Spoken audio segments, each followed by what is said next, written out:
कणकवली नगर परिषदेच्या निवडणुकीमध्ये शिंदेंची शिवसेना आणि भाजप हे एकमेकांच्या विरोधामध्ये लढताना दिसतील।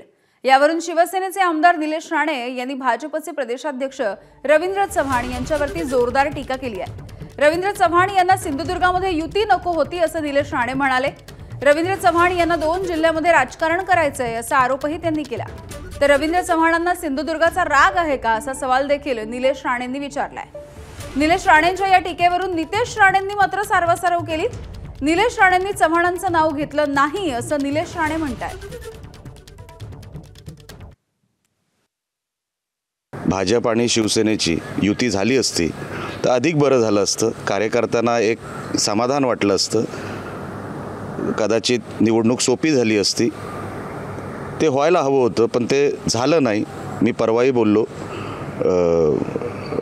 वरतून म्हणजे खास करून सन्माननीय प्रदेशाध्यक्ष भाजपचे रवी चव्हाण साहेब यांना कदाचित ती युती नको होती।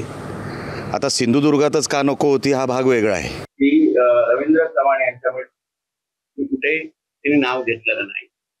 आम्ही प्रत्येक प्रेस आणि प्रत्येक माहिती घेणाऱ्यापैकी आहोत, म्हणून कोणी अशा पद्धतीची लावालावी करत असेल तर आम्ही त्याला खतपाणी देणार। एबीपी माझा, उघडा डोळे बघा नीट।